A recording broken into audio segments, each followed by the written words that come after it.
নমস্কার বন্ধুরা, সবাইকে স্বাগত সিম্পল ফুড অ্যান্ড ট্রাভেলে। আজকে তৈরি করে দেখাবো নিরামিষে আলুর দম। ভিডিওটা স্কিপ না করে সম্পূর্ণ দেখার অনুরোধ রইল। ভালো লাগলে লাইক শেয়ার কমেন্ট করবেন, চ্যানেলটা সাবস্ক্রাইব করে দেবেন। চলুন ভিডিওটা শুরু করা যাক। প্রথমে আলুগুলো ধুয়ে আলুগুলোকে সেদ্ধ করে নিয়েছি। এগুলো চন্দ্রমুখী আলু, সেই জন্য 2টো সিটি দিয়ে নাবিয়ে ঠান্ডা করে খোসাগুলো ছাড়িয়ে রেখে দিয়েছি। আর এদিকে কড়ার মধ্যে দিয়ে দিয়েছি সর্ষের তেল। তেলের মধ্যে জিরে দিয়ে 2 মিনিট ভেজে নিয়েছি। ভাজা হয়ে গেছে। এবার এর মধ্যে খোসা ছাড়িয়ে রাখা আলুগুলো দিয়ে দিলাম। হালকা হাতে নাড়াচাড়া করে নেব। নাড়াচাড়া করে নিয়ে তারপর এর মধ্যে পরিমাণ মতো নুন আর হলুদ দিয়ে একটু লাল লাল করে ভেজে নেব। আপনারা যারা চ্যানেলে নতুন ভিডিও দেখছেন অবশ্যই চ্যানেলটি সাবস্ক্রাইব করে দেবেন। পাশে থাকা বেল আইকনে ক্লিক করে দেবেন যাতে সবার আগে আপনাদের কাছে নোটিফিকেশন গিয়ে পৌঁছায়। আলুগুলো ভালো মতন ভাজা হয়ে গেছে। এবার এর মধ্যে 2টো ছোটো সাইজের টমেটো কুচি দিয়ে দিলাম। টমেটোটাকে বেশি নরম করার প্রয়োজন নেই, একটু গোটা গোটা থাকবে আর খেতেও বেশ ভালো লাগবে। আর এর মধ্যে গুঁড়ো মশলা দিয়ে দিলাম কাশ্মীরি লঙ্কার গুঁড়ো। আর কোনো কিছুই মশলা বেশি ব্যবহার করব না।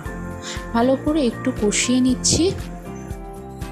এভাবে খুব সাধারণ, খুব কম মশলা নিরামিষে আলুর দমটা করা যায়, যেটা লুচি, পরোটা বা রুটির সাথে খুবই ভালো লাগে খেতে।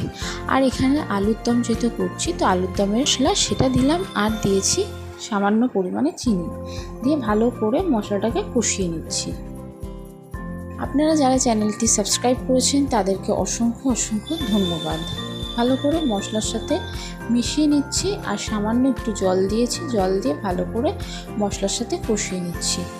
একটু মাখা মাখা করব, তাই জন্যে আলুর দমটা ঠিক খুব সুন্দরভাবে কষানো হয়ে গেছে। এবার এর মধ্যে দিয়ে দেব পরিমাণ মতন জল।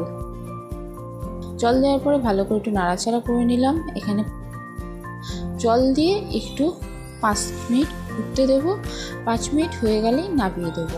আপনারা কে কোথা থেকে ভিডিওটা দেখছেন অবশ্যই কমেন্ট করে জানাবেন। দেবো 5 মিনিট এখানে হয়ে গেছে। একটু ঝোল রেখে এটাকে নামিয়ে রেখেছি, কারণ কি যেহেতু এখানে চন্দ্রমুখী আলু ব্যবহার করা হয়েছে, তো বেশিক্ষণ রেখে দিলে একটু গায়ে গায়ে হয়ে যাবে। এখানে আলুর দমটা নামিয়ে নিয়েছি। এখানে পুরো নিরামিষে আলুর দম তৈরি হয়ে গেছে। আপনাদের ভিডিওটা কীরকম লাগলো অবশ্যই কমেন্ট করে জানাবেন। আশা করি ভালো লেগেছে। ভালো লাগলে লাইক শেয়ার কমেন্ট করবেন, চ্যানেলটা সাবস্ক্রাইব করে দেবেন, পাশে থাকা বেল আইকনে ক্লিক করে দেবেন যাতে সবার আগে আপনার কাছে নোটিফিকেশন দিয়ে পৌঁছায়।